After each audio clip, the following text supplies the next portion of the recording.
Okay, so let's review how to factorize using the highest common factor, okay? First, let's define the concept of factor.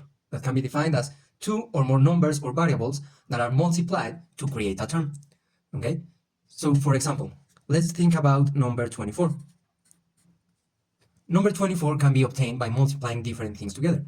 For example, we can multiply 1 times 24, okay? 1 is always going to be a factor for any number because any number that we multiply times 1, we are going to obtain the same number, okay? So 1 times 24, we get 24.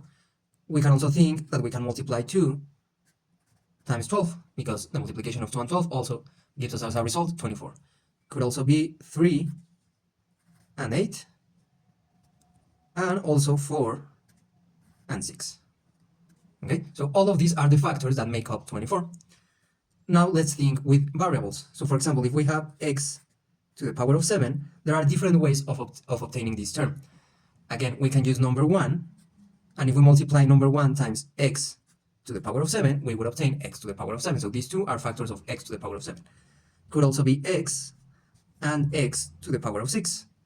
Because let's remember, when we multiply the same variable, in this case x, we are going to add the exponents, okay? So x would be the same as x to the power of 1, and x to the power of 6, the exponents add up, and we obtain x to the power of 7.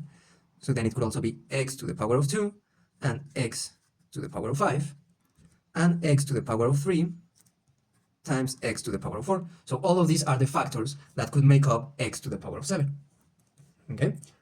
So now let's think when we have two different terms and we want to find the common factor between them. So for example, let's say that we have 12x to the power of 2 and 15x to the power of 4. All right, so to make up in the first term, 12x to the power of 2, to make up the 12, the factors that we could have are 1 and 12, 2 and 6, and 3 and 4, okay? These are all the factors that would make up 12.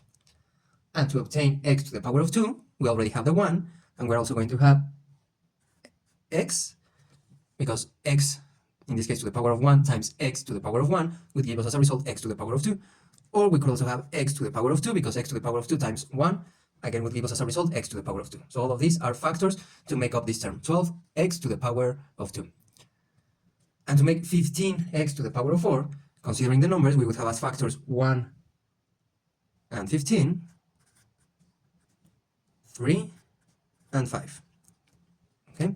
And for the variable, we're going to have x to the power of 1, that we could multiply times x to the power of 4, and it would give us as a, well, x to the power of 4, would multiply times 1 to obtain x to the power of 4, x to the power of 1 would multiply x to the power of 3 to obtain x to the power of 4, or we could have x to the power of 2, that multiplied again times x to the power of 2 would give us as a result x to the power of 4, okay? So in here, for these two terms, we have many factors that are common. So, for example, we have, of course, number 1, we have number 3, and with the variables, we have the x to the power of 1, or just x, and x to the power of 2. Okay, so all of these are the common factors between these two terms. Okay, and we can see that regarding the numbers, the highest factor is number 3. And for the variables, the highest factor is x to the power of 2. So the highest common factor between these two terms would be 3x to the power of 2, okay? So basically, this is the biggest shared factor.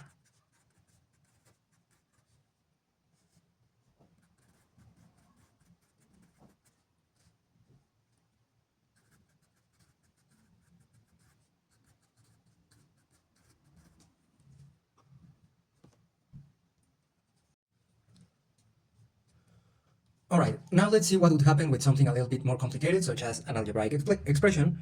For example, let's consider 3x to the power of 4 minus 9x to the power of 5 minus 15x to the power of 3. Okay, so we can see all of the numbers that we have in here are multiples of 3. Okay, So a factor of all of these numbers is number 3 as well, because we can obtain this 3 by multiplying 3 times 1, we can obtain this 9 by multiplying 9 times 3 times 3, and we can obtain this 15 by multiplying 3 times 5. Okay, so a common factor between all of them is number 3. Okay, we couldn't use anything bigger than 3. For example, we couldn't use 9 because there isn't any way that we multiply 9 times something so that we obtain 3, or that we multiply 9 times something so that we get the 15. Okay, so our highest common factors for the numbers in this case is going to be our number 3. Okay, and considering the variables, we have x to the 4, x to the 5, and x to the 3. So a common factor between all of these variables is going to be x to the 3. Okay, so it is always going to be the variable with the lowest exponent because it's the one that fits in the rest of the variables. So then our highest common factor is 3x to the power of 3. Okay, and to factorize this, we need to write our highest common factor, we need to open a parenthesis, and inside of the parenthesis, we are going to write the result of the divisions between each term of the algebraic expression divided by the highest common factor. Okay, so if we work the first term, it will be 3x to the power of 4 divided by 3x to the power of 3, and the result of this division would be just x.